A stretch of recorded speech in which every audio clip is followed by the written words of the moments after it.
নমস্কার, আমি সুমন। আজকের এই ভিডিওটির মধ্যে দিয়ে আমরা সোশ্যালিস্ট ডেমোক্রেসি নিয়ে আলোচনা করব। তাহলে চলো ভিডিওটি শুরু করা যাক। ডেমোক্রেসি শব্দটি দুটি গ্রিক শব্দ নিয়ে তৈরি হয়েছে, একটি ডেমস আর একটি ক্রেটস। এই ডেমস কথাটির অর্থ হলো জনগণ এবং ক্রেটস কথাটির অর্থ হলো শাসন।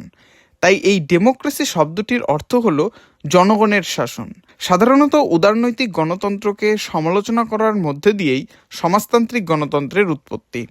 সমাজতান্ত্রিক গণতন্ত্র হলো মেহনতি মানুষের গণতন্ত্র, বা আমরা বলতে পারি সর্বহারাদের গণতন্ত্র। মার্ক্সবাদ ও লেনিনবাদের আদর্শের উপর ভিত্তি করেই সমাজতান্ত্রিক শাসন ব্যবস্থার উৎপত্তি। এই সমাজতান্ত্রিক গণতন্ত্রের মূল নীতিই হলো সাম্য, মৈত্রী ও স্বাধীনতা।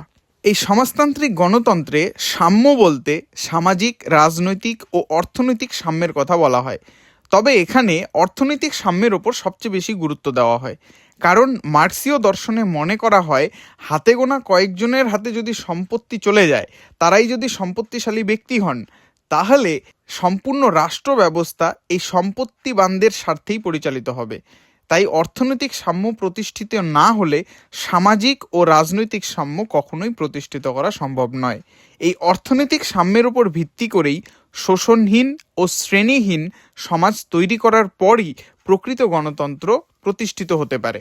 এই সমাজতান্ত্রিক গণতন্ত্রে সকলের জন্য সমান অধিকারের স্বীকৃতির কথা বলা হয়।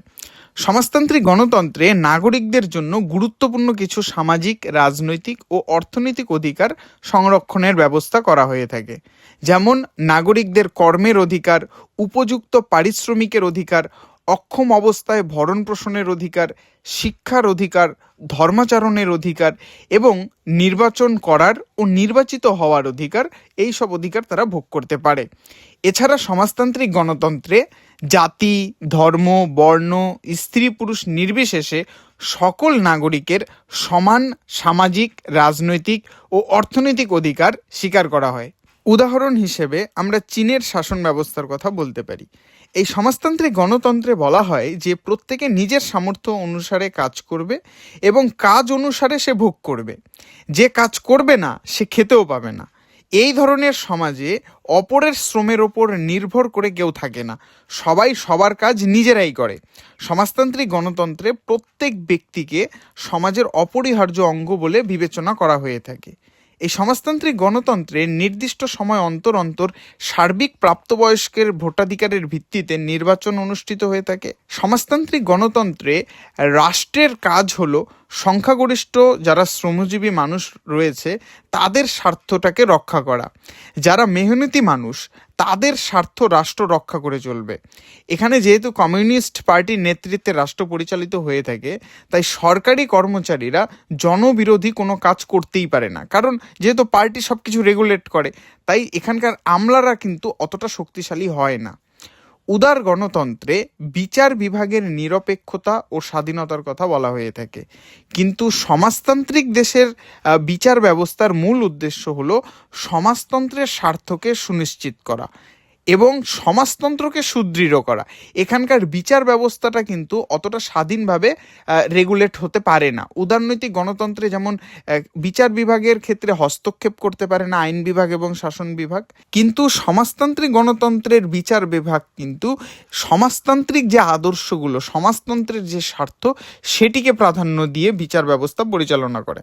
এই সমাজতান্ত্রিক গণতন্ত্রে যে সকল গণসংযোগের ব্যবস্থা রয়েছে সেইগুলোকে কিন্তু সরকার রেগুলেট করে। মানে ওখানকার যে টেলিভিশনে যে চ্যানেলগুলো নিউজ দেওয়া হয় রাষ্ট্রের বিভিন্ন নীতি সম্পর্কে বা সরকারি কোনো নীতি সম্পর্কে বা সরকারি বিভিন্ন কাজকর্ম সম্পর্কে যে জনগণকে জানানো হয়, সেই সব নিউজ চ্যানেলগুলোর ওপর কিন্তু সরকারের আধিপত্য থাকে। ইভেন সেখানকার টিভি চ্যানেলগুলোতে কি চলবে, কোনটা চলবে না, সেখানকার মানুষ কি ইউজ করবে কি ইউজ করবে না, সেগুলো কিন্তু সম্পূর্ণ স্টেট কন্ট্রোল করে। যেমন আমরা চীনের কথা বলতে পারি, সেখানে যেমন ইউটিউব চলে না, ফেসবুক চলে না, ওদের নিজস্ব সোশ্যাল মিডিয়ার প্ল্যাটফর্ম আছে যেটা ওরা ইউজ করে থাকে।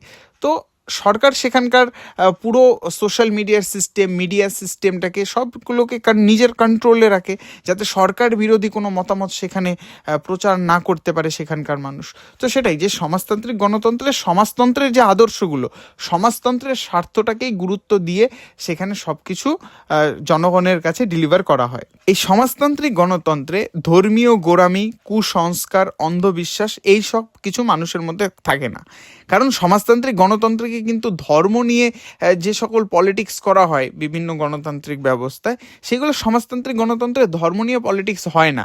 কারণ সমাজতান্ত্রিক দেশে কিন্তু ধর্মের সেরকম প্রাধান্য নেই। মানুষ চাইলে ধর্ম পালনও করতে পারে, নাও করতে পারে, সেটা মানুষের সম্পূর্ণ নিজের ওপরে। তাই আমরা বলতে পারি যে সমাজতান্ত্রিক গণতন্ত্রটাই হলো অ্যাকচুয়ালি এখানে ধর্মনিরপেক্ষ সমাজ গড়ে ওঠে, কারণ রাষ্ট্র সেখানে ধর্ম নিয়ে অতটা মাথা ঘামায় না। এই সমাজতান্ত্রিক গণতন্ত্রে ধর্ম নিয়ে বেশি মাতামাতি না করার অন্যতম কারণ হলো এখানকার মানুষরা বৈজ্ঞানিক দৃষ্টিভঙ্গির বেশি গুরুত্ব দেয়। এখানে বৈজ্ঞানিক দৃষ্টিভঙ্গির যেহেতু রাষ্ট্র সম্প্রসারণ করিয়ে থাকে, তাই মানুষ সবকিছু লজিক্যালি ভাবে, ধর্মের দ্বারা আবেগতাড়িত হয়ে কোনো কিছু করে না।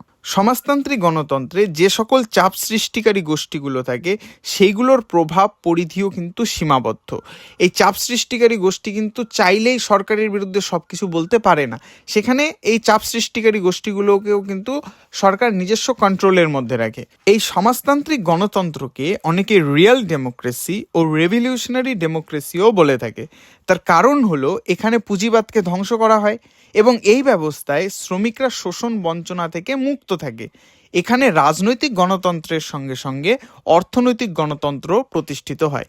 তো এই ছিল আজকে ছোট্ট একটা ভিডিও। যদি তোমাদের ভিডিওটি ভালো লেগে থাকে অবশ্যই ভিডিওটিতে একটি লাইক, কমেন্ট এবং চ্যানেলটিকে সাবস্ক্রাইব করে দিও।